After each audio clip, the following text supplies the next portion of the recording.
Now look, this is gonna get weird, all right? It's pretty freaky, but it's safe. There's no reason to be scared. Oh, no, Daddy don't get scared. Really? Good. Wanda, Yes, dear. are you using your powers to turn on the light? You couldn't have done that earlier. I hate you. I like this. Dormammu, I've come to bargain. I have an army. We have a Hulk. I am a god, you foul creature, and I will not be bullied by that. We know each other. He's a friend from work. Baskin-Robbins always finds out. I am Iron Man. I'm Groot. I am Steve Rogers. We're all standing up now. Bunch of jackasses standing in a circle. Because that's what heroes do.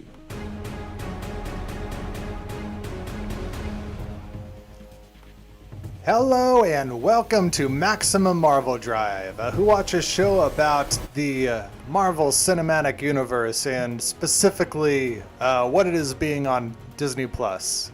I'm Travis Fishburne. I'm Alex Brunel. I'm Dustin Meadows. And I'm Ryan DeVere. And this week we are going to be discussing The Falcon and the Winter Soldier, episode 1, New World Order. So, big Hulk Hogan fans in the house. Yes. And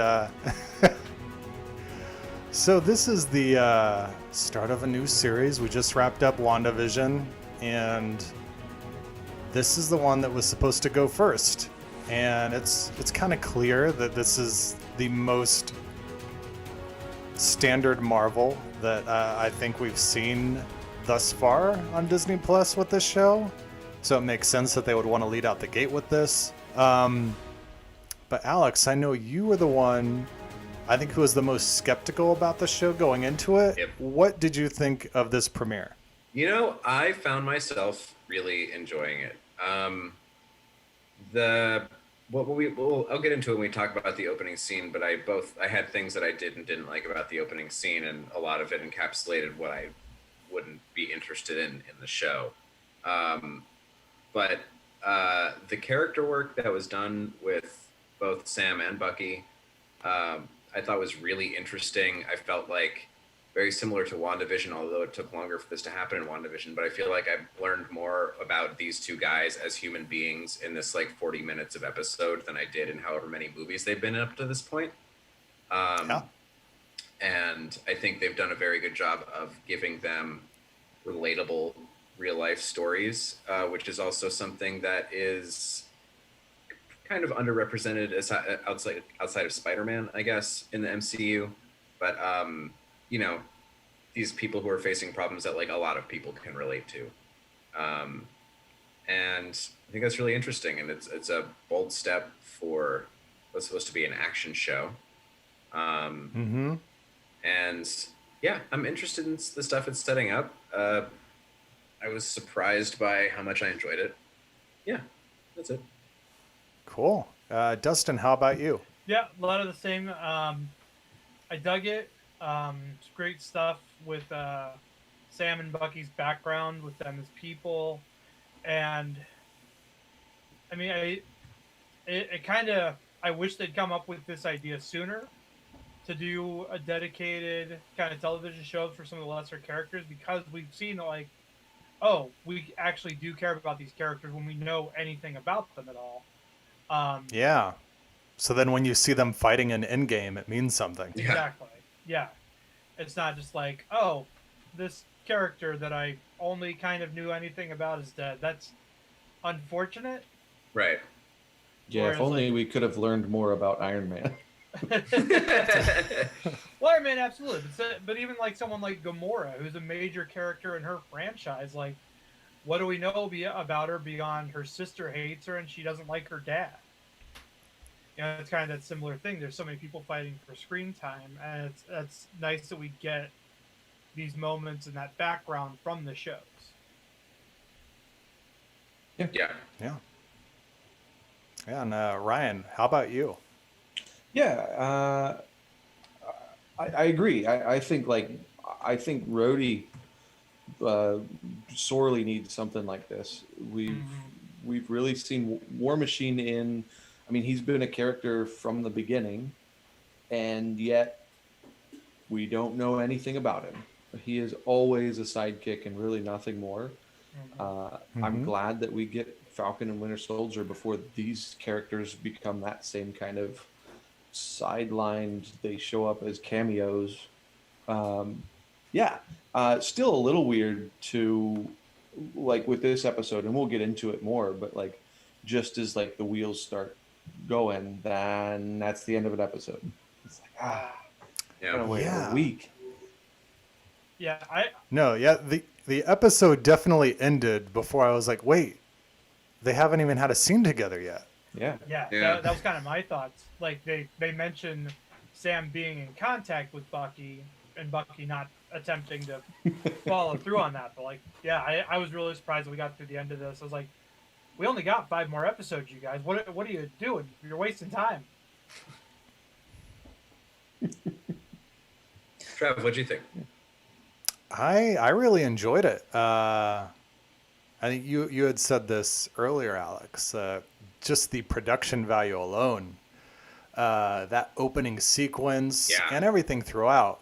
If I was sitting in a movie theater and, I was under the presumption that this was the next MCU film directed by the Russo brothers, I just wouldn't even know the difference probably. Yeah. Also worth noting, this entire series is being directed by Carrie Scogland, who she's not done a whole lot feature film wise. She's done a lot of television, but very awesome to see that.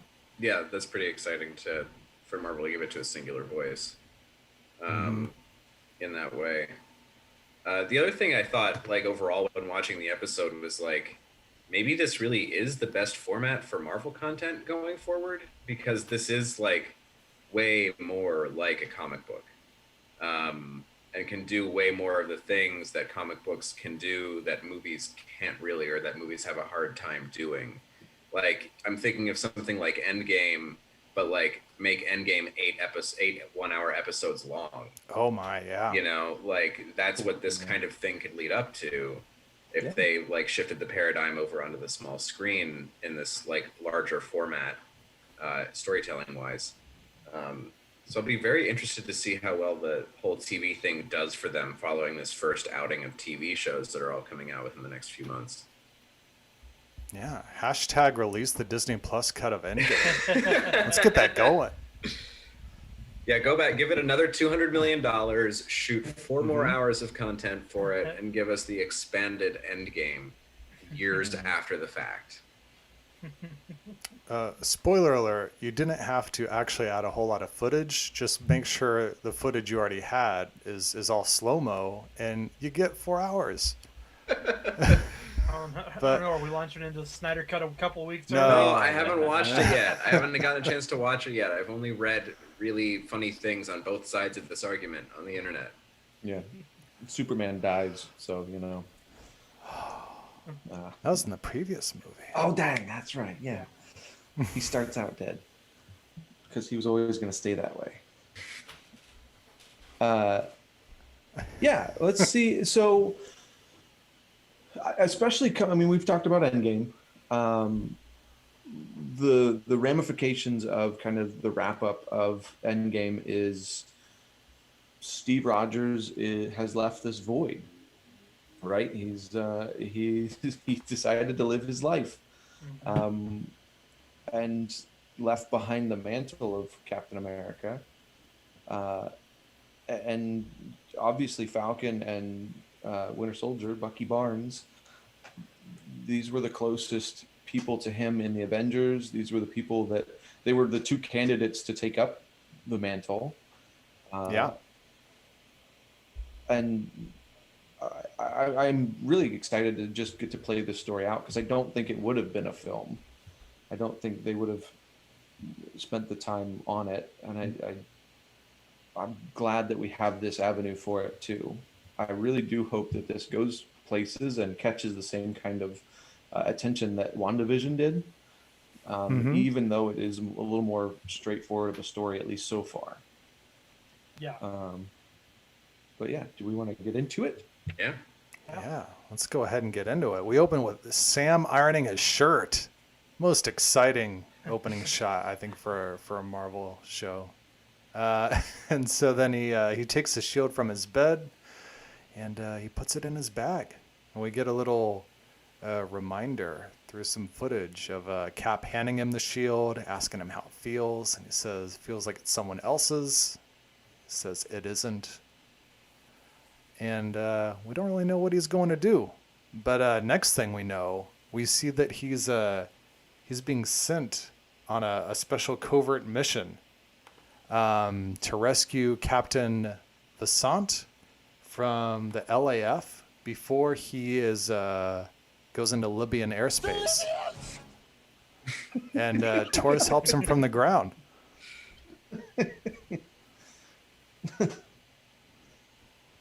Yeah. So yeah, this is the whole big action sequence of the show, is of the insane. episode. I mean, like Yeah. this is an action sequence that measures up to any like straight action sequence in the MCU. And this, I would even go so far as to say this action sequence for this type of action sequence wouldn't feel out of place in like a Mission Impossible movie. There's like a crazy combination of like visual effects work, actual skydiving work, drone photography, helicopter photography. Like there's an insane array of technological tools that have been used to put this whole thing together. The production value on it is absolutely insane. I would be very curious how much that sequence cost, because it is like in the tens of millions of dollars. It's just this like 5 minutes of this show. That was the bulk of this episode's budget. Yeah, for sure. There are a lot of people talking in rooms following this scene. Yeah. That's true, yeah. The saving grace of every TV show's budget. You've got aircraft, you've got skydivers, you've got, CG, you've got all kinds of motion capture. Yeah. Yeah, I couldn't believe the shots where you actually saw like, no, these are people skydiving. Yeah. They did all this. Yeah. They look great. A friend of mine made the comment that this is very much in line with the cold opening sequences in Bond. Yeah. And kind of, and I would agree with that 100%, and that absolutely holds up with the Mission Impossible comparison too. Like, yeah. It's usually this like insane, amazing action sequence that may or may not have anything to do with what we see after. Right. Yeah, and just really well done. And I was very happy to see Batroc pop up again. Because one of my biggest gripes with the MCU is that they frequently kill off like heavy hitter villains after one or two appearances, and like you're gonna burn through like all the good ones. And not that Batroc is a huge name, but he's one of Captain America's big villains though. And and it's more like a comic book again, where you have these villains that aren't like big bads throughout the show, but they're a persistent, nagging, like negative force throughout the series, and they just pop up here and there. And I also just genuinely that fight scene between him and Evans in Winter Soldier fight scenes in any of the Marvel movies. Yeah. Just because of the way that he fights, and it was really cool to get to see him and Sam go toe to toe for a second. And hopefully we'll get some more Batroc. I can't imagine we won't. So. Yeah, I felt like they kind of went out of their way to show that he made it away. Yes. So like, yeah, I do hope that Marvel kind of has learned the lesson that you need some of these villains to stick around. Oh yeah. Really, like, because we even make sure we keep Crossbones around so we can kill him in the next movie. 100%, right? We set this character up, we put him in proximity to Captain America, and then he's gone. Like, yeah, not even just the big bads, but even just the little henchmen, just people with texture. We need more of that. We want to see the crossover of, okay, we know how Captain America dealt with him, but how would Iron Man? How would Thor? Anyway, yes, more of that, please. And this sequence also surprised me in a couple ways. Number one, this is the first swearing I think we've heard in a Disney Plus original show, at least to my knowledge. So? There is the S word in this Dank sequence. Farrick, come on. Right, Dank Farrick, right. True. The other thing is, Falcon is just straight up like killing dudes up there. Yeah, when he sent the one guy out the the plane the first time, I'm like, oh, Yeah, he's just Yeah, dead. he's just So- killing Yep. dudes now. They blew So, up yeah. people. Like, The pilot gets shot yeah, through the head. yeah. He definitely took like a Batman approach to it though, because like we've seen Falcon use the automatic pistols, and he doesn't have those at all in this scene. He doesn't ever wield a weapon in this scene, and yet he'll let his gadgets do it and whatnot. Like I thought about that initially. Like Falcon overtakes the plane. He gets seen on the windshield, which we find out immediately afterwards he has X-ray vision. Like he's got this like heat vision. Like why wasn't he using that? He's gonna peek in the window. Well, he had to like actually identify the people at the controls. Yeah, that's true. That's a good point. Something Sure. on the wing. But he makes it in, and then he just fist fights people. He doesn't pull a gun at all. But later he has like Red Wing launching rockets and mini guns, Lasers. It doesn't. and- Yeah, as long as people die off camera. So it's later, fine. yeah, he can be like Red Wing killed all those guys. I'm okay. Right. Yeah. He's got a very Batman approach to it. He's like, I don't kill anybody. I just throw them into rock formations 3 miles up. I just put the timed explosive on the helicopter, and if they still happen to be in the helicopter when it goes off, that's on them. Right. Yeah. Yeah. Yeah. I Although mean, he I- literally uses the timed explosive thing. There's another scene where he straight up grappling hooks somebody out, and Yeah. we don't ever see that guy again. No, Like, that guy's I dead. don't think that he landed. He placed him on the ground and then flew off. I will say, in the MCU's defense, have any of these characters actually taken like a "I don't kill" stance? Like, No. None of them have said that out loud. Don't And think also, so. Sam is former military. There's no way he doesn't have bodies Yeah, on him. no, I'm not faulting the killing of terrorists in this context at all, but just it's surprising to me in a Disney Plus show. It's not like on some separate section of Disney Plus. It's on the same Disney Plus that like Frozen is on. That's Yeah. fair. And I think, And it's this weird the is front and context center we, too. Yeah, I think it's different the context we look at it too, because how many people get killed in The Mandalorian? sure. A fair Yeah, amount. fair But amount. because it's Those are laser body aliens. armor, we kind of chalk it up to like Right, totally. not being real. Totally. But here we're actually saying like, this is the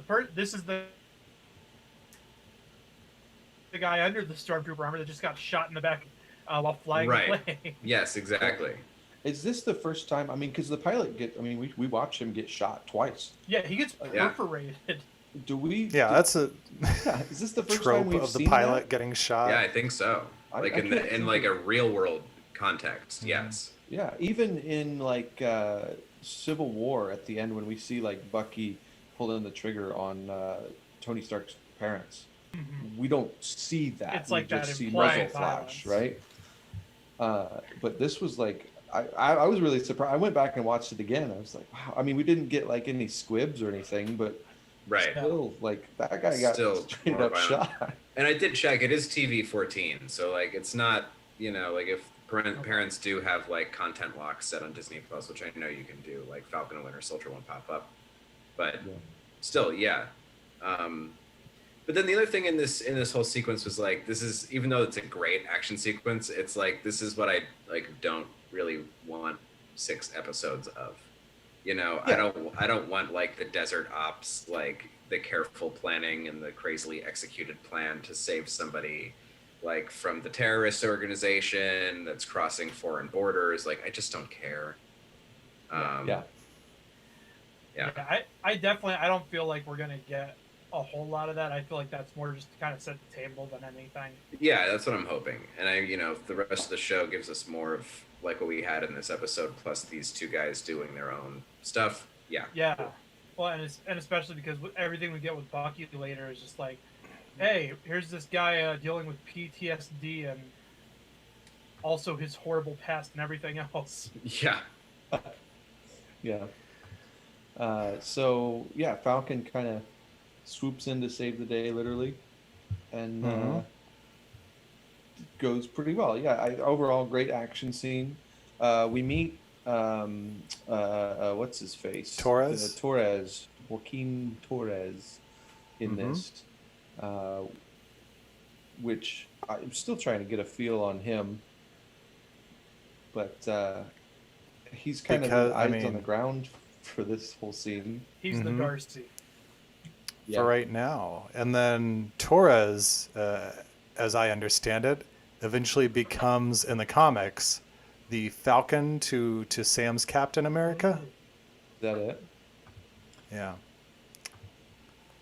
I definitely don't know very much. I know so in the comics, when Steve Rogers sets down the mantle, it's Bucky who takes over, and then eventually the mantle passes to Falcon.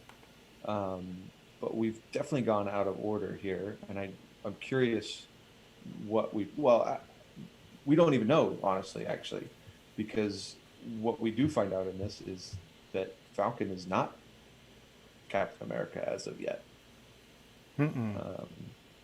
So no, we'll see what that plays out as. Yeah. Yeah, we can move on to the next scene where Sam and Torres are sitting in a cafe in Tunisia where they shot Star Wars, and Sam works on repairing his tech and finds a special AR marker on his phone for a special group called the Flag Smashers that like the world better after the snap. Which, objectively, a bad position to run off of. Also a terrible name if that's your motivation.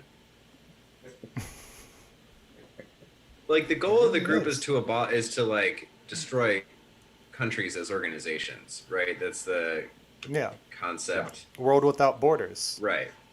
Which is like, maybe the right idea, but definitely the wrong approach. I'm calling it now. Here's my theory. The Flag Smashers is actually just the band Anti-Flag.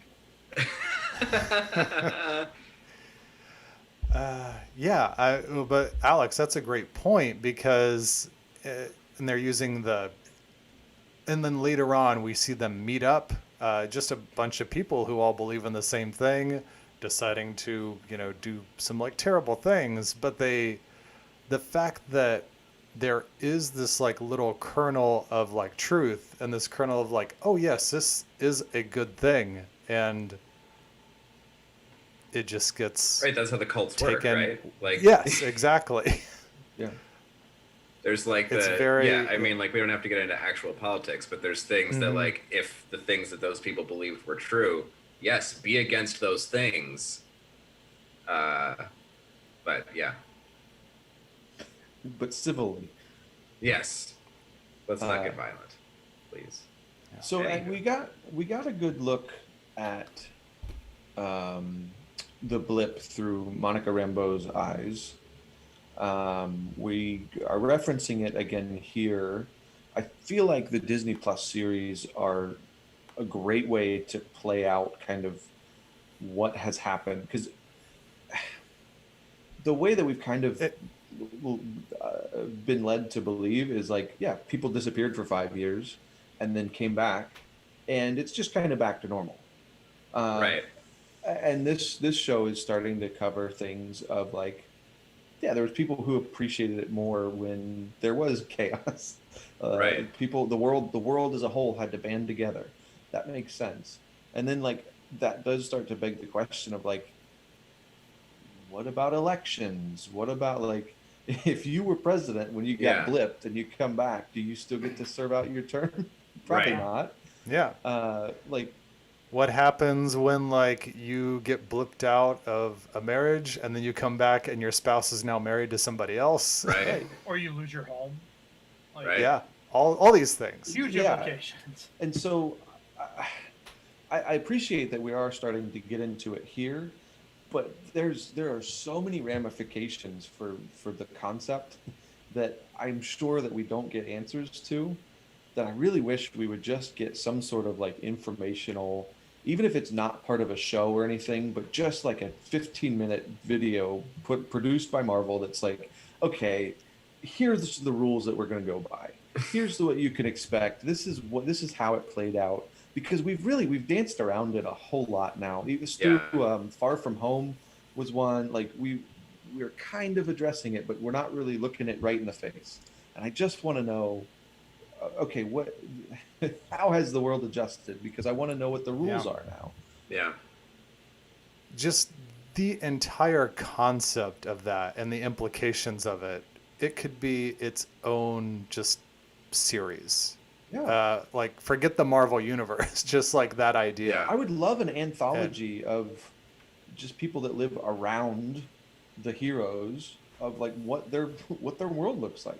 You could do incredible things with that. Yeah. What's Michael Pena been doing this whole time? Yeah. Yes. It's true. We don't know. Anyway. Unfortunately, guys, I think I gotta actually take off because I have to be awake about 8 hours from now for work tomorrow. Okay. So I'm sorry. Oh, Alex. Do you have any final thoughts on the episode? You'll cover all this stuff, but I like the cinematography in Bucky's therapy session a lot. I like the whole Bucky is working through stuff and has like steps he has to follow. I think this is very great character work. And I don't understand why Gabe from The Office is the new Captain America. That's my other thought. Oh. I wish it was Zach. Captain America. Those are the rest of my thoughts on the episode. But you guys will cover that stuff. I'll listen to your guys' thoughts when the episode is out on the podcast proper. And I'll be back here with you again next week to discuss the next episode. Cool. Sounds good. Well, Alex, watch out for the Libyans. I will. All right. Thanks, guys. Later. Bye. All right. So while I get us looking normal again, we can talk about the next scene at the Smithsonian. Sam makes a speech about Steve Rogers and turns in his shield to be preserved at the Captain America exhibit. And then afterwards, Rhodey takes him off to the side to ask him why he didn't just take on the mantle. Yeah.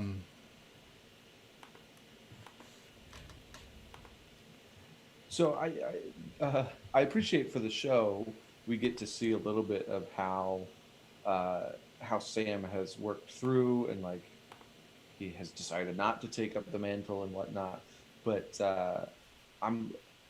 in terms of context of the show, I'm a little surprised that they would have let him keep the shield at all. I feel like there would have been government teams that like swooped that up a long time ago just to get like DNA samples, anything they could. They're like, yeah, we need to remake Captain America right now. We gotta clone him. I mean, this is what we just did in WandaVision. Oh, and is this, I can't remember, is this the original shield that he got back, or is this a new one? Because I know at the end of Civil War, Cap gives the shield back to Tony. And then he gets the new one in Wakanda in Endgame, or in Infinity War. Yeah. The one in Infinity War is a special shape and everything. Yeah. It's not the... Yeah, it's not the normal circle shield. So I guess what I'm saying is I don't remember where the classic shield came from once it did come back into play. I think I need to rewatch Endgame again, but I believe he gets it back from... Yes, So he it is the does, original- because okay. Tony shows up and he gets it out of his trunk in Endgame and he gives it to him. Oh, yeah. Okay. I couldn't remember because still not emotionally ready to watch Endgame a second time yet. Yep, so that's what happens there. It hit hard. Maybe this week I finally will. Yeah, it's amazing. I watched Infinity War through a couple times. I'm always excited to watch that one, and then I'm like, oh yeah, Endgame is on Disney Plus now. Maybe next year. Yeah. If you told me when the first Iron Man came out that Iron Man was going to end up becoming my favorite character in the entire MCU, I would have said, no, you're crazy. Absolutely not. But that's exactly what happened to me. Yeah. So for all intents and purposes, though, this is his original shield. Which The question I do have about that is in Endgame, that shield does get broken. Oh yeah. Takes a hunk out so of it. so this one's whole. I did have that question. I think that it has to do with the time skipping. I think the implication is that when Steve Rogers is going back and forth through time, he goes and gets it in the same way that we got Mjolnir back. All right. See, you bring time travel into the mix, it just messes everything up. Yeah. Yeah. You can't. Steve Rogers should have come back with like 2 or 3 of them. He's like, all right, now Bucky, you get one, and Sam, you get one, and I'm going to keep this one. And Yeah, just we're going to have 3 Captain Americas now. well, yeah. Yeah. I would love to see, because we don't know what happened to the Wakanda one. Yeah. It'd be cool if Like the Bucky gauntlet gets shields. to. Yeah, Bucky could make some use of that. Yeah, because Bucky's arm now is Vibranium. vibranium. Yeah. Because, the Wakandans gave that to him. That's a heck of a gift. And Rocket Raccoon wants it. Yeah. I'm going to get that arm.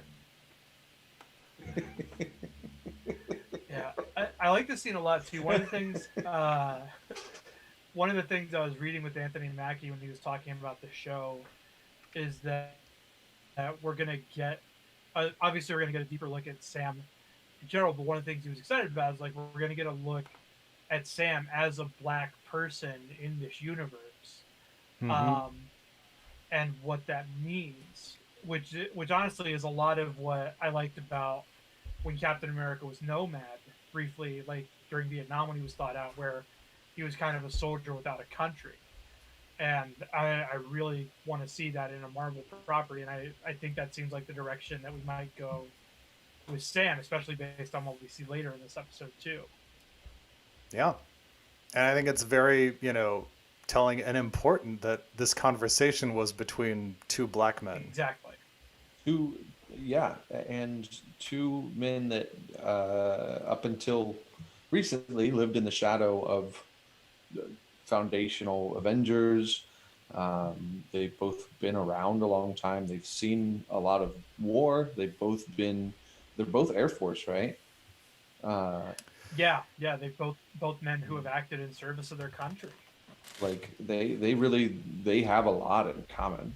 And it was cool to see them get a moment together, because I don't remember that we've seen them really interact in any significant way before this. Not much. The closest we got was when Falcon fails to save Rhodey in Civil War when he falls out of the sky. Yeah, because they were on opposite ends there, so they didn't get that. Yeah. Anytime we can get a little more War Machine, that'd be great. Oh yeah, and Cheadle is so good in this role too. Like he has been wasted so far. Yeah. But he got some speaking lines. Yeah, this is his best shining some very moment good since Tony Stank. Yeah, very good speaking lines. Because when he asks Sam why he didn't, turn it in, he kind of feels like nobody really measures up to that. And also the world was fine, he said, without Steve for 80 plus years. And then Rhodey says, well, these are different times. The world's broken. Everybody's just looking for somebody to fix it. Yeah. Yeah, which I feel like does give some insight into where Rhodey's at after Tony Stark is gone. Yeah, and I really like this. This is the only time I'm going to mention Snyder Cut in the context of this, but I feel like they're doing with Cap and even with Cap and with Iron Man both, this world without a Superman angle that they tried to do in Justice League, but we didn't really have the background or history there for. But like Spider-Man Far From Home, we feel the absence of Tony Stark in that movie. Literally in the first episode of Falcon and Winter Soldier, we are feeling and seeing the effects of the absence of Captain America in this world. And again, I think it's just a testament to everything that the MCU has done right and continues to do right in showing us, like, in such a short span, it's like we know how these characters impacted the world when they were here, and now we're seeing how their absence is equally impactful. and that's a great thing to do, especially when you're holding these characters up as symbols that can't be lived up to. Yeah. Yeah, agreed. And so the next scene, we get Bucky. He has a nightmare / memory of killing a man in Germany. And we see him talking to his therapist about making amends about the things he's done. Yeah. So it was a great scene. Winter Soldier. I mean, yeah. So we get a good action scene for both. And man, the physical presence of Winter Soldier is great. I feel like they've hit the nail on the head every time he's shown up on screen so far. And this continues that trend. He just feels imposing. He feels brutal and physical, and it's great. And I'm excited to get more of it. Mm-hmm. Yeah.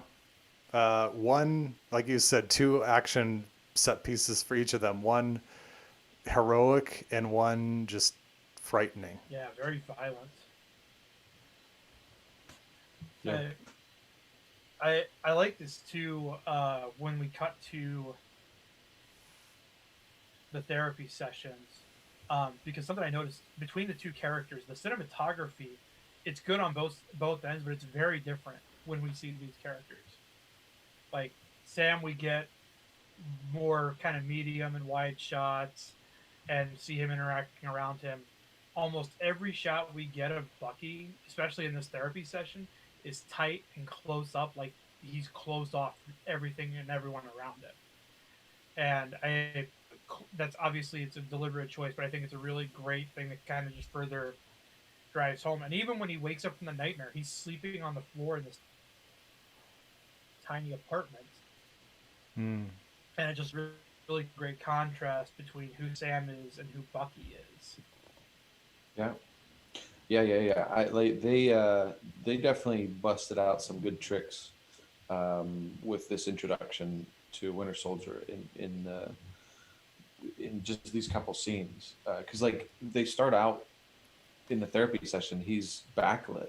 He's mostly just this silhouette on this nice background scene, and he's very quiet. And then they start coming in with real tight angles. It's uncomfortable. It's very tight. You get exactly what you're talking about. Like he's dealing with some stuff. Oh yeah. Yeah. And he's not going about it in the right way that his therapist would want him to. She asks how he's dealing with it, and he gives her the version she wants to hear, and we see that he's actually going around doing it kind of that way, but in his own way, taking down corrupt politicians that he had a part in them getting the high-profile roles that they do now. Then always ending it with, I'm no longer the Winter Soldier. I am James Bucky Barnes, and you are part of my process to make amends. Yeah, so we Alex made the observation that Falcon's scenes felt very almost Mission Impossible, and so far Bucky's scenes feel more like the Bourne series, more espionage, a little more, yeah. And Cloak and Dagger.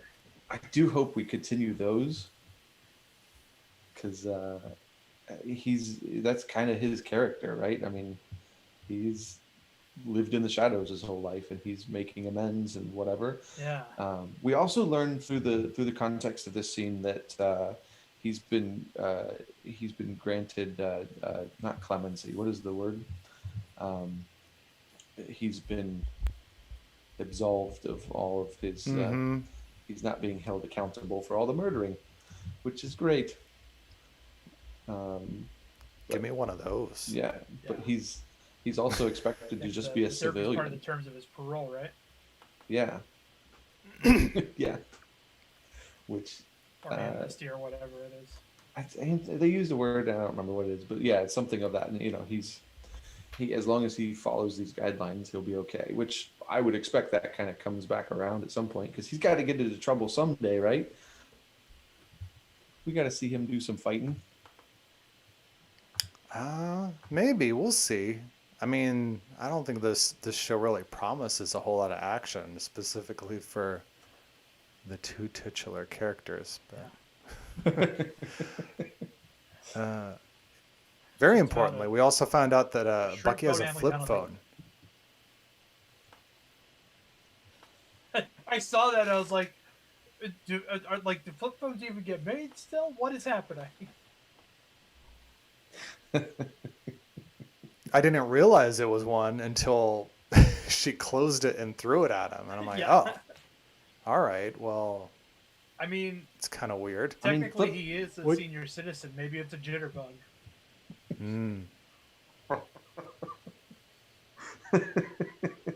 Yeah, I would love some extra scenes of him just trying to.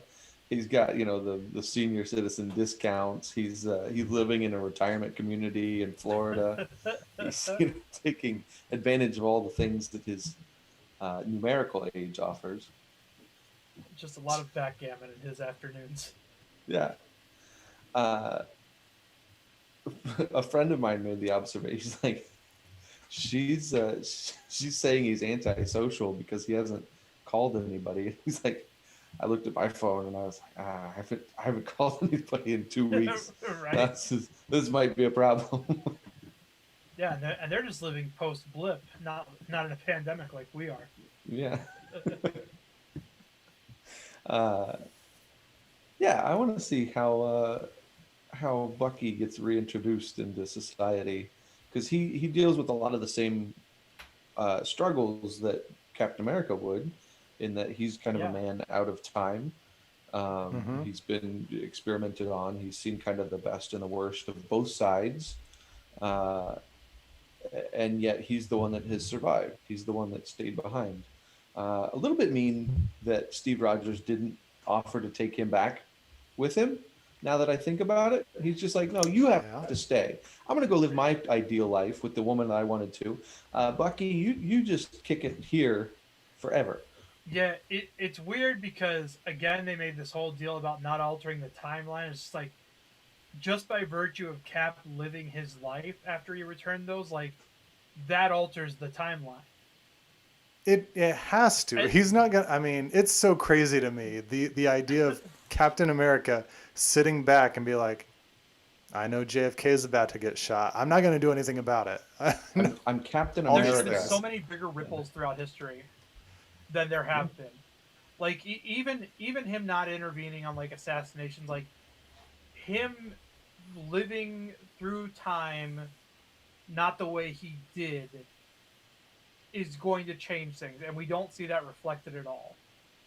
Which is why I hate that they went the time travel route, because it puts you in that position where eventually you're just going to start saying, it's like, it's an alternate universe, it's a parallel timeline or whatever. It's like, no, like there are implications. You can't just looper us and just say, look, it's time travel. Who cares? Their argument is it's the way it's always been. And therefore, so if you were to like go to, say, Captain America, the Winter Soldier movie, where he goes and he visits Peggy, like off to the side, we would see that she's like actually married to Old Man Steve. Right. Exactly. Yeah. And the expectation is then like he wasn't at her funeral, which we saw in Civil War, right? The expectation is like when he visited her in the like, because is that the Winter Soldier? He goes and visits her and she's like on her deathbed. Yeah, and they're like when she's in yeah, hospice, that one. And she's all the Notebook about it. Yeah. Right. And she did a good job not spilling the beans on that one. Like there's just so much to it. Do you think in a couple years, like, actually, well, in that scene, I think it's like implied that, she's been seeing him. It kind of works, I think, but still yeah. They obviously did not intend it that way when they wrote it. Yeah, it does a lot of things. And I get that it's like the present day him going back and doing this, so it doesn't take previous Cap out of the equation, which was my initial concern. But it's like Yeah, it's uncomfortable no matter how you cut it. Yeah. I do wonder if in a couple years, would like 10 years from now, assuming Marvel movies are still the big deal, whatnot, we'll get like an old man Logan, kind of like the Logan film. We'll get a Chris Evans reprising the role. He's back with a vengeance. We get the period piece where we get to see him like aging with Peggy, and he's gonna start changing the timeline. He declares war on Alzheimer's. Yeah, it's how they do a soft reboot on the whole MCU. He just starts changing stuff around. Very well could be. Time travel. Time travel. It's always messy. Almost as messy as blipping half of existence out of existence. But we got both. Yeah. And then we get Bucky leaving his session, and then he meets up with his friend Yori for lunch. And then Yori helps set Bucky up on a date with the waitress at the sushi bar. Good wingman. Yeah, I figured this connection out like literally 10 seconds before it was driven home and made painfully obvious. Yeah. And my mouth just dropped and I just said, "Oh, a naughty word. This is going to be rough." Yeah. Especially because it's still like left hanging in the air. At the end of this episode, you're like, oh, we still have to have that that happen. Yeah. Yeah. But yeah, I feel like that's my initial thought. Sorry, my initial thought when he showed up was like, oh, maybe this is like one of the Howland Commandos or something, or like a war buddy. And then like it became obvious, like as they were going out, I was like, okay, no, that's not the connection here. And then the girl serves him and makes the comment about the guy's son died, and it's like, his son got murdered.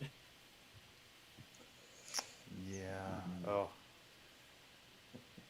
I've never had to have that conversation with anybody, that I was brainwashed into killing their children, and I'm so glad I don't. I can't imagine. Well, I feel like ripping the Band-Aid off is probably the easiest option there. Well, and this is now the second time that we've seen. Well, he hasn't been confronted with it yet, but this is the second time we've seen how Bucky's actions have like directly affected somebody. In this case, it's a smaller character, but in Civil War we see that he killed Tony's parents, and then on top of that, Steve knew about it. So like it's all of that again, but it's even worse because this is just some like bystander. Like Howard Stark was involved with the government and the military, so it's kind of an occupational hazard there.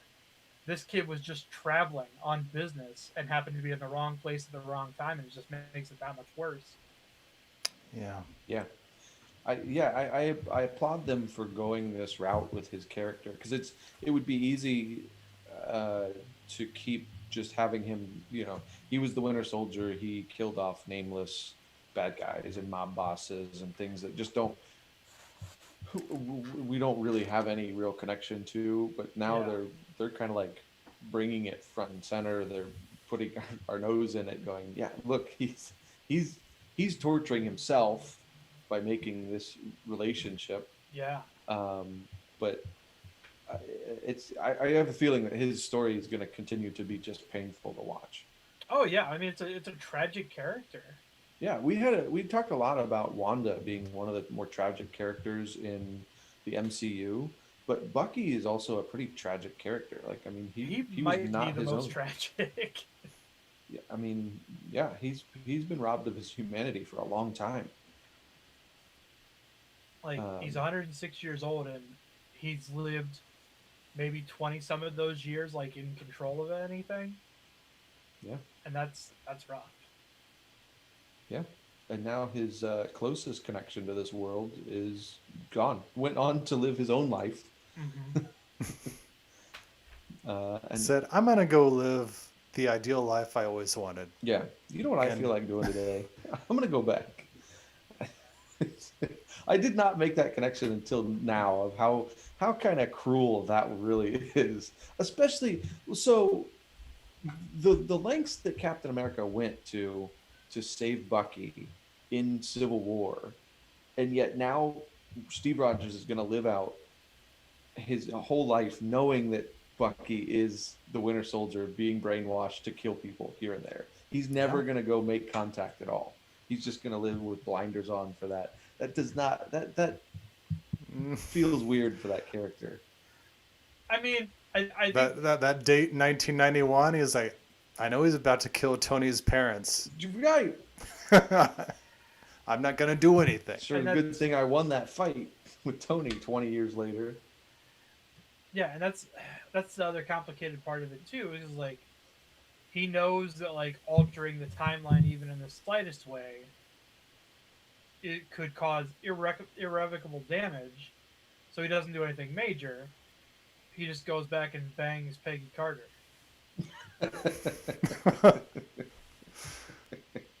Yeah. Like, what if you gave birth to like 3 more Captain Americas? You think that wouldn't change? That's the face of true. the What are world their kids forward? like? Like, We don't know that the serum didn't make him sterile. true, but we don't know that it didn't make him super fertile either. Anyway, let's it let's just- keep moving. 'Cause So I could literally spend an entire episode picking apart my gripes and the issues with Endgame ending the way it did with Cap's decision. But yeah. Yeah. Also, when Sharon Carter kisses him in Civil War, she's kissing no. like her great uncle or something. So yeah, I mean, the assumption is that she grew up knowing Peggy Carter, but never met her husband. Or I mean, I guess we don't know that they got married. Maybe he was just the secret lover forever. Like it complicates things in such a mass amount of ways. yeah, we decided to be like, by the way, don't kiss Steve when they start looking for the Winter Soldier. Trust me, like it won't be good. Like it'll be great, but it won't be good. It'll be weird. This is a Luke and Leia Yeah, thing. She like writes that on the note. Yeah, this is a search category on an adult website now. That's what this is. Oh, jeez. Yeah, the more I look at it, the more complicated that gets. That's anyway. So what happens? Then we get to see Sam on the fishing dock. Yeah, Which he is- goes to see his sister Sarah. She's got a fishing business that they inherited from their parents, but it's struggling, and she wants to sell the boat. And he convinces her to let him help set up meeting at a bank for a loan. Yeah, not exactly the Wilson strips. the troubles at home kind of story I was expecting out of Sam's character. But okay, sure. Let's see where this goes. Yeah, I think this is the first time that a title card shocked me because as soon as it said New Orleans, I was just like, New Orleans? What? We'll see where this goes, I guess. Maybe he's going to Mardi Gras. I don't know. This is our finally we get the tease of Channing Tatum's Gambit. Oh yeah, It'd be perfect, right? Well, that would be so awesome. Maybe We just hear somebody with like a French, a Cajun accent, just speaking, and got some troubles, mon ami. Oh, you come on down to bank for a loan. Foghorn Leghorn. somebody just flashes a deck of cards, and you're like, oh man, they're hinting at it. I mean that if we want That's then Here's the Gambit tease that doesn't pay off. Next episode of Winter Soldier, we just see Josh Holloway playing poker, but then it's just Josh Holloway as himself on Celebrity Poker and not him as Gambit. yeah, I mean we've got the Evan Peters cameo. Why don't we keep that up? Let's just have the most unlikely cameos throughout. Just have Evan Peters be every character. He's Remy LeBeau? Oh, you mean Ralph Boner relocated after the Hex incident? Every time we see Evan Peters, it's just like you just got bonered. I would Hi, my be name's so Clark down Kent. for that. My Drop boner every time. I would love that. That would be a great through line character. Spot the boner in every MCU movie and show. It's the new Stan Lee cameo. We are missing. And we do need a new one. We The are boner distinctly missing a Stan Lee cameo. In Oh. WandaVision didn't have anything. I mean, Yeah, unless the I only missed thing it. they had was they like paid homage to his birthday in one of the opening titles. Yeah, but I mean, he's been relegated to kind of the side acknowledgement and not so Pictures much and so- whatnot. Yeah. I want Kevin Feige's job solely so I can make the boner cameo with that. There you go. You're like, you can have the mantle back now. Kevin I Feige, did you what I can wanted. retire. Give me the mantle, please.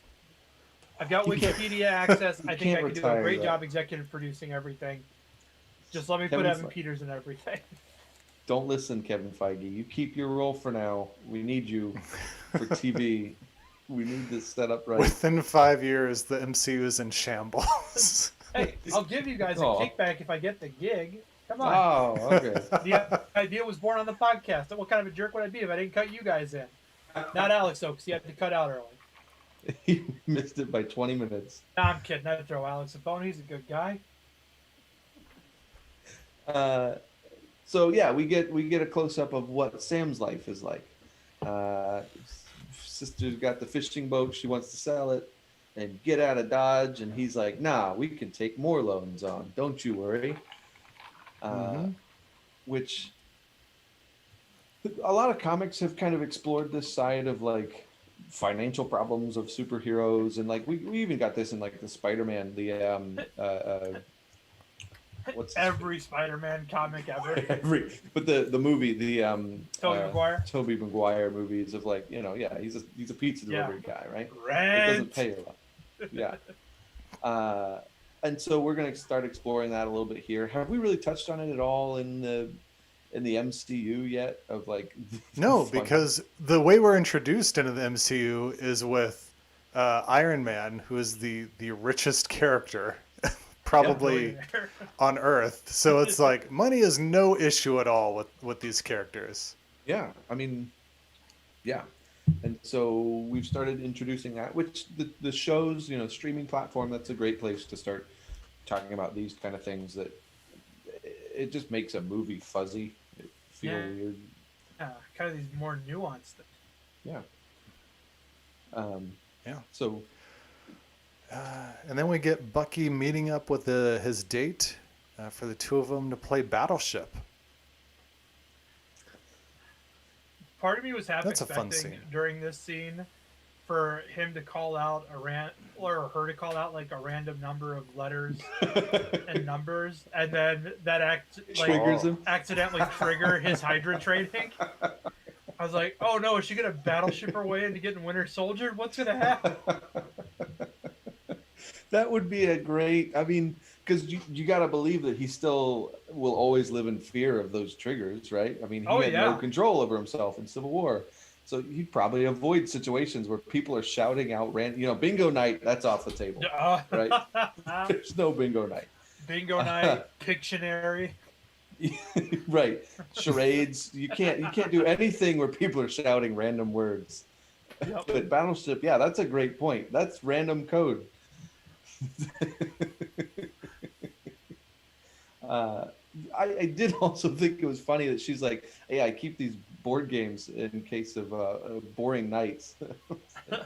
Oh, you're striking out here, Bucky. Yeah, just already it's like, this guy's gonna be boring. Oh, yeah. But at least he's hot. Yeah. And we find out that he has a sister Yeah. because he talks about his parents, have, passed on, which would make sense, but he's got to have an old lady sister, apparently. Yeah. Oh. Yeah. Yeah. I mean, I guess I would be surprised if we really see or hear anything of her at all. right? Maybe Like, she's one of the names on the list. maybe. Sorry, I became a Winter Soldier, sis. What now? Do you think that we'll actually go through the list? So we did skip over it in his in the therapy session. He has a list of names. Yeah. I mean, He's got two sides. He's got the good side and the bad side. The side of, oh, I get to exact revenge on these people, and then he's got the, oh no, I murdered these people's family. yep. Yeah. Yeah. I think we're definitely going to see Zemo pay off. That's a safe bet since we know he's in the show. Mm-hmm. And then, of course, because we see that Yuri's name is on there too, right? Or am I making it up? Yes, We see it his is. name on there, Yeah. which is clearly what is happening now with their friendship. Yeah. It'd be cool. Like, I do hope that we see him kind of going down this list and not like a Arya Stark kind of thing where it's like it's presented and like, and then just falls off the table. Like, it'll be painful for us to watch him go through these things, but I think it would be good to grow with him as a character through it because he's just dripping with this. Do you think Winter Soldier's going to get a spin-off show that's just My Name is Earl? Oh, that'd be so fun.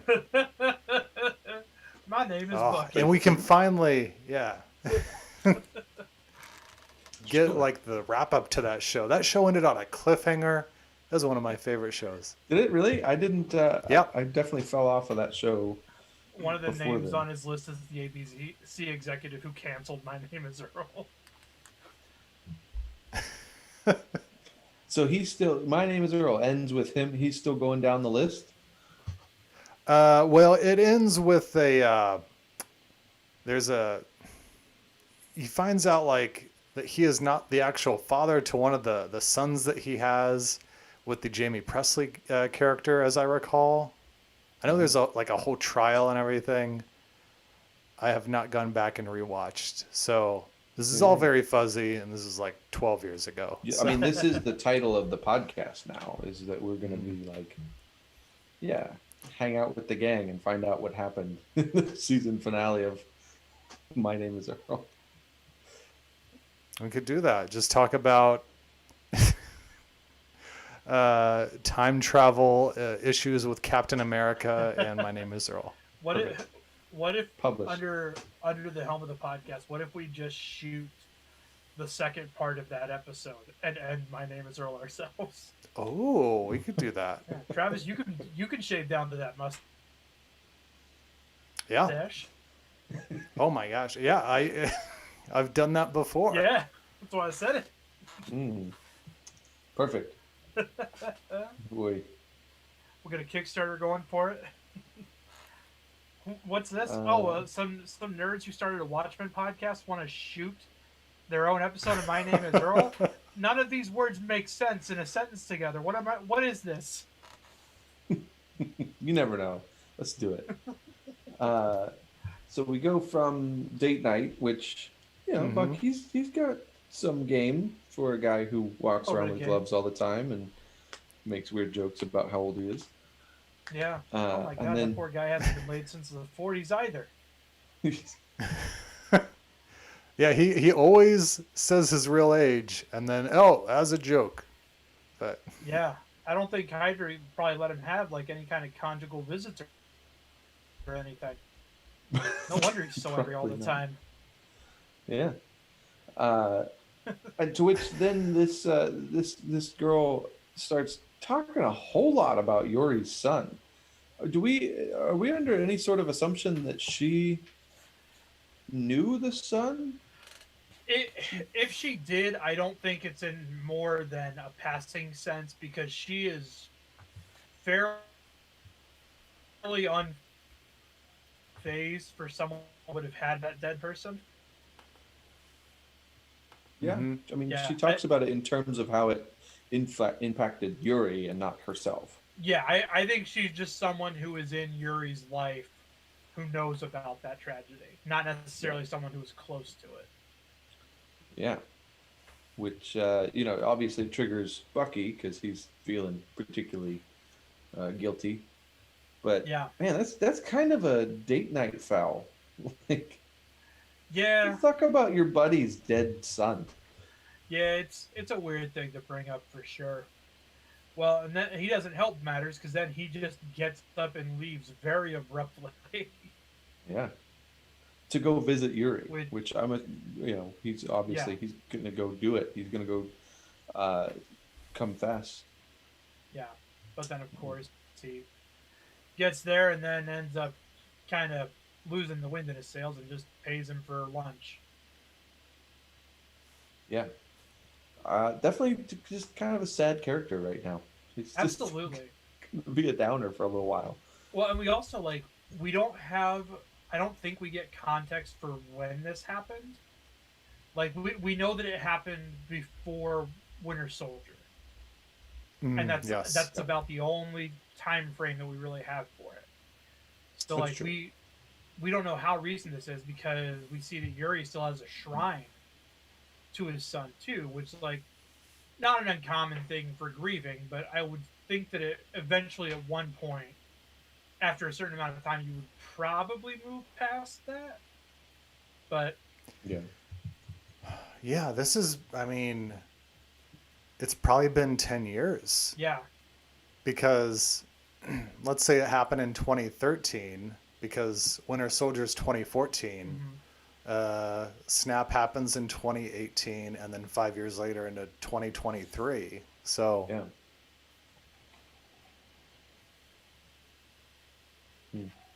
time. Yeah. It's a flat circle. Yeah. So we can go on to, had something else, Ryan? No, just that I was moving on. We come back to Torres, which, I mean, for a first episode that really took place based around Bucky and Sam, I was surprised that we got a breakaway Yeah. scene with this guy.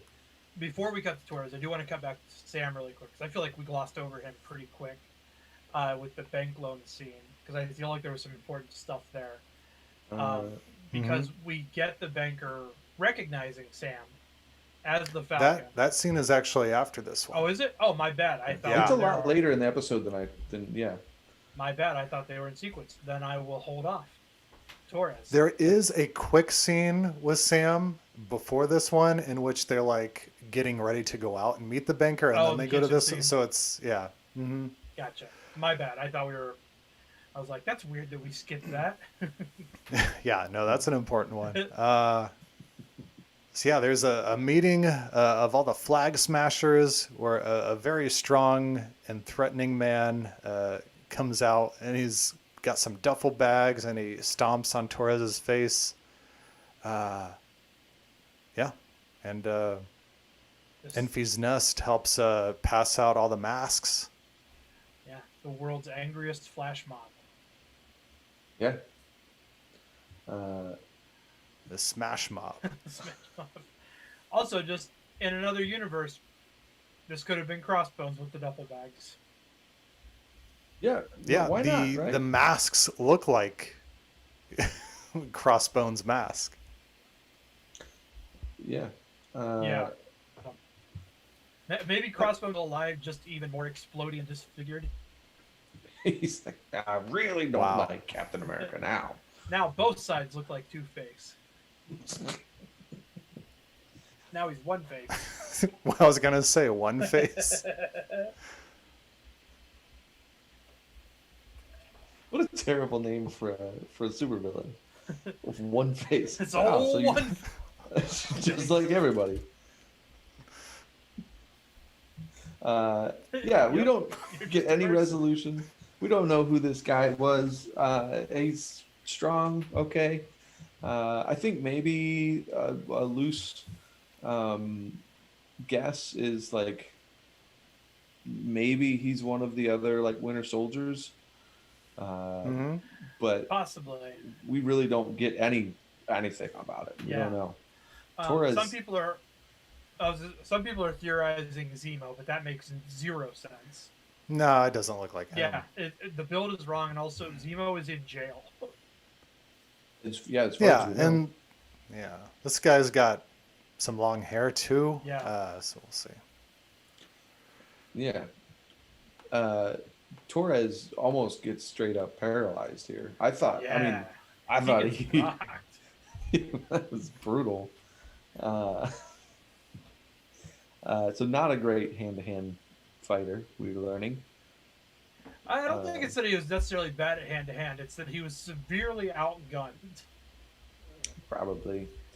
Don't really know the purpose of jumping out of a building with the duffel bags, walking one way, and then having two people take the bags back the other way. Distraction. I guess it's a distraction if you have I mean, body-sized that's duffel why they're all. bags. That's why they're all wearing a mask. Yeah. I mean, a bunch of people running around. You're gonna have Yeah. a hard time eyeballing who's actually carrying stuff in a crowd moving like that. It's true. But I mean, really, all in all, we learned very little about this. It just Oh, yeah. you don't get a lot of answers. No, I think. No, I think it's it's just just to up put to it on some our bad radar. things. Sure. Mhm. Yeah. And then we get the scene where Sam gets his loan declined because the guy working the bank recognizes him. At first, thinks he's a linebacker for some football team, which is kind of insulting. And then Yeah. Anthony Mackie's he's not a huge guy. No, he's in good shape, but he definitely Yeah. he got in some big shape for. Was it Altered Carbon? No, I'm talking about the Michael Bay movie. Pain and Gain. Pain and Gain. That's it. I forgot that he was in that, and then I just started thinking of like Michael Bay muscles. Oh yeah, Pain and Gain. Yeah.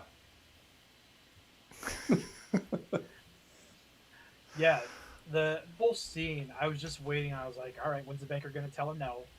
And it's so insulting because clearly the banker recognizes him eventually. Is very impressed that he's here in his bank, and then does him dirty like that. What do you Like, guys do for a living? I know that like people who yeah, like I get that people who underwrite, like as someone who's trying to procure a personal loan right now for moving purposes, I know how much it sucks applying for them, and I get that there are things that they have to look at, but like I don't know, maybe cut a person who saved the world a couple of times at this point a little bit of a break. And then, we also get the line in here about what have you done to me? You show no income for the last 5 years, which why is he even bringing that up? Right? Yeah, that's like, insane. I feel like that's absolutely a giveaway of like, oh, you got blipped. Like, this is part of, you should know you should know a lot of people, assuming like the average, I think, amount of people that a person has is like 200 people. You should know 100 people that got blipped out of existence. Yep. This should not be like a surprise on any front. Oh yeah. Well, and then he even makes the comment that they've had to change the way they're doing things now. Yeah. But it's clearly in service of not helping anyone but themselves, which, like, I don't know. Maybe the Flag Smashers will burn this bank down. I'm never going to be mad about a bank getting set on fire, so. Yeah, but it does like draw into question. He asks him like the income and everything, like, oh, you don't get paid, and I'm like, oh, that's weird. Especially, like, what's he doing now? Like, because we see at the beginning of the episode, he's working for the government, doing things, and I'm like, this is obviously a paying gig. Like, what? Yeah. What gives? He says something later on about government contracts. Yeah. So like, it is a big question mark about. He kind of does exist in this gray area where he's not military, but he is working. Yeah. Well, and beyond that too, like playing into kind of what I had mentioned earlier, he and his sister, 2 black people applying for a loan, which I think is absolutely part of it, the way this guy is conducting himself. And I think Travis, like you noted, that he assumes that he's a football player or something right off the jump and not a superhero when he thinks he recognizes him at first. And then on top of that, another kind of little insult that like is in there is he assumes that Sarah is married because he refers to her as Mrs. Wilson and she corrects him. Yeah. And then I'm gonna try and go back to it real quick, but she corrects him as Ms. And then I think he even says Miss again. Like he just doesn't. He refuses to respect her at all. Which doesn't surprise me one bit. Darn, And then he asked for the selfie. Yeah, with like, and then Anthony Mackie gives maybe one of the best reads he's ever given in that role too. Like just the incredulousness, like on his face when he looks at him, is so good. Yeah, which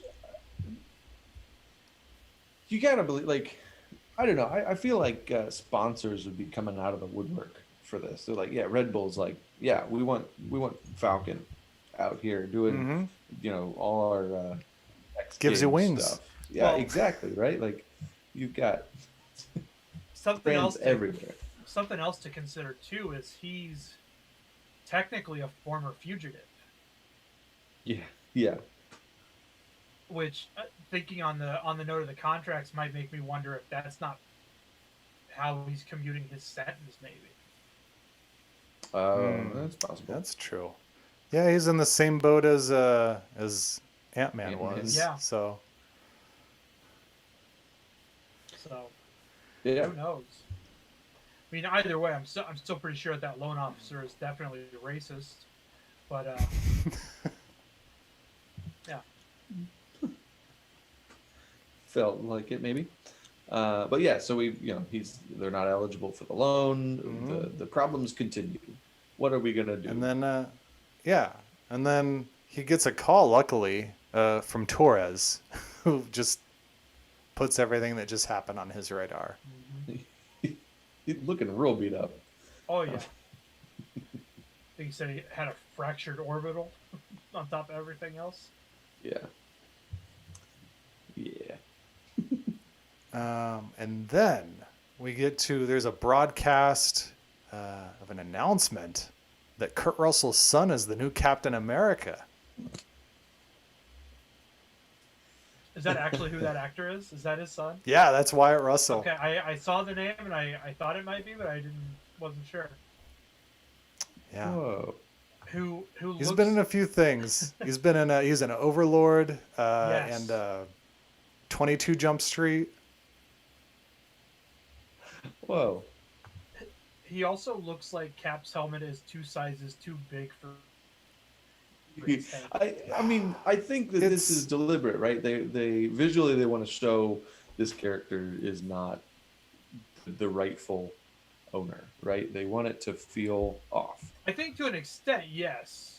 But this character is also a U.S. agent, so he should definitely be a little more filled out than he is. Yeah, and that's the thing with Wyatt Russell is he is kind of like that, but like for whatever reason, like you said, Ryan, the costume they made it so that you see it and you're like, that's not my Captain America. That doesn't look right. Yeah, this is a false. Because you're supposed to like you're supposed to be like, who's that? I didn't know who it was, and then when his name popped up in the credits, I was like, oh, that was Wyatt Russell. So he's playing John Walker. John Walker, yeah. John Walker, yeah, who is U.S. agent in the comics. Yeah. I didn't expect this. I don't know if you guys had done like research or anything before the show. This was a good note to end on. It had me wrapped up in, okay, what comes next? Because I didn't expect somebody else to pick up the mantle. I expected Sam to not want to. Yeah. But, I knew that character was going to show up as John Walker, at least. I didn't know if we were going to actually see him as U.S. agent. before the show, which I think is probably what will happen by the time this show is over, because I feel like there's no way this ends with Sam not taking up the mantle of Captain America. Mhm. Like I Yeah. feel like that's the direction this is all going to go. Yeah. But yeah, that was. I think it was a good move to end on this note of showing us like, hey, here's Diet Captain America. Yep. And I like that note of subterfuge and deception too, because that means that like the Smithsonian pushed to get the shield back solely for this purpose. Yeah, that's not that why just Sam made it donated feel so dirty when he puts it in the glass case and he's like, "That's for everyone to just see for." Yeah, it's to honor his For legacy, decades, and then yeah. to find out that they'd. And that's the thing too. Is like at this point, like I feel like there has to be at least some semblance working relationship with Wakanda. You really couldn't maybe arrange a new vibranium shield to replace for the new Captain America. Well, I mean, but that so the guy at the beginning who walks up to Sam and Rhodey and says, "Yeah, thanks Sam for doing this. You did the right thing." Is the same guy that makes the announcement. Yes, the guy at who the announces end, them. Yeah, which exactly. I thought. Yeah, so they I went in to knowingly look. misled Yeah. him.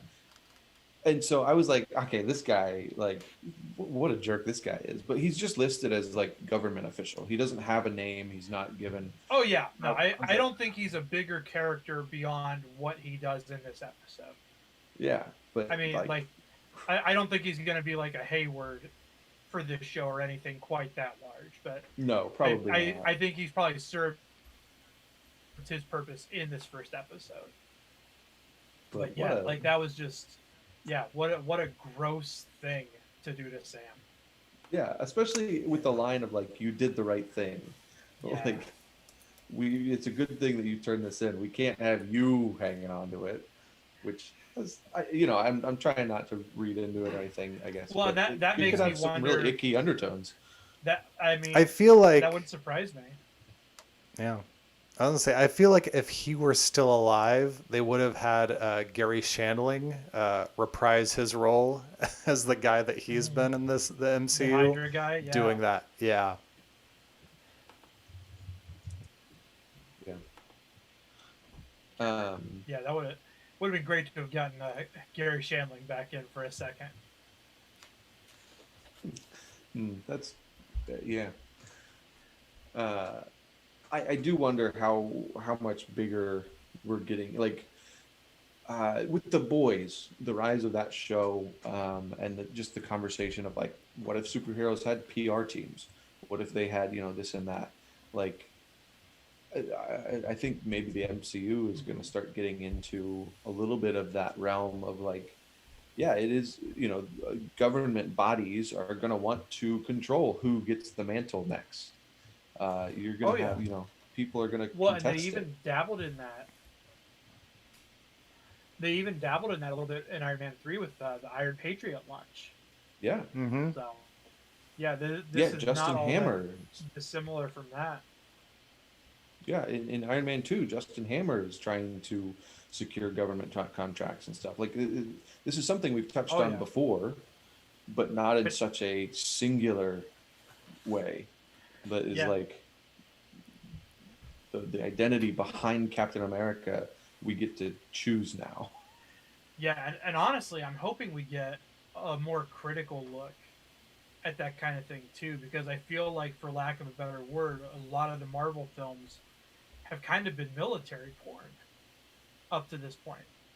Where Certainly the early Iron Man. Oh yeah, especially those first couple Iron Mans, the first Captain America, like it's very much like pro this idea, like nationalism, like all of those kinds of things. And especially now that we're focusing on someone like Sam, a character who we're clearly now seeing is not valued for the sacrifices and the efforts he's made over his career, both as a soldier and as a superhero. Like, I'm hoping that we'll see that get picked apart a little bit more in this series than it has been in the past. Yeah. It is interesting to navigate that a little bit now, especially being that the War Machine, Falcon, these are characters that have been underutilized in their own movies so far. Like, we're gonna explore why Sam is underappreciated when the movies themselves have underappreciated him. A little bit uncomfortably meta there. Yeah, interesting. But yeah, so I mean, and then this is it. That's where we end the first episode. There's no stinger at the end. There's no, like, I was really surprised when it came up so quick. I felt like we were just getting started. And now we're gonna wait a week. I was surprised we didn't get any Sharon Carter this episode either, because she's billed too. Yeah. She's Interesting. fast. In the closing credits, they show her and Zemo, and they actually didn't show the actors' names. They're not credited. Also, Sebastian Stan got top billing at the end, which I'm not saying anything about that. It's just interesting to me, since I feel like a lot of the show is going to revolve around Sam. Yeah. Yeah, I wonder if that's like a weird contractual thing, because Probably gotta be. he might have been signed on with the MCU. Like, it might be because he's been with it earlier, since the first Captain America. I don't know. True. Yeah, somebody had to be billed first. Yeah. And obviously, Winter Soldier, he was a bigger, even Captain America, he was, he's been around a little bit longer, and Winter Soldier, he was a bigger character than Falcon at that point. So yeah, it's probably a contractual thing. I just thought it was like a little weird quirk for both, Sebastian Stan and Sharon Carter. What's her name? I lost it. Emily Van Camp. Yes. But yeah, I'm excited to see what happens from here. Oh yeah. Yes, me too. Another thing is there's an Easter egg in this movie for the movie I, Tonya. Really? I don't know if either of you have seen that, but Paul Walter Hauser is in that movie, and as is Sebastian Stan. I knew Sebastian Stan. Yeah, and so Paul Walter Hauser's name is on the list of the people to to make amends with. Cool. Yeah. I just think that's cool. Nice. All right. Well, that's the first episode of the New World Order. And we are going to be back with episode 2. Do not know what it's called next week. And Alex will be with us, hopefully, for the whole show. And yeah, sticking it out through the rest of the series, it sounds like. And we will be talking about the old Snyder Cut at some point. And I cannot find the soundbite for that right now. There it is. The Snyder Cut, baby! All right. So, in the meantime, Dustin, where can people find more of your work? At Dustin Meadows on Twitter and Instagram, DustinMeadowsComedy.com. And you can also catch me streaming Tuesdays and Fridays at 8 p.m. Eastern Standard Time at twitch.tv/Dustin Meadows. Cool. And Ryan, how about you? You can find me on Twitter at HARVJAGEN. All right. You can find this show on Facebook, Twitch, YouTube, where we stream every week. And reach out to us at whowatchespodcast@gmail.com. And please subscribe and leave reviews on any podcast catcher that you use. And so, until next week, piss off, you ghosts. Piss off, ghost! Still with that one, huh? He's freaking gone.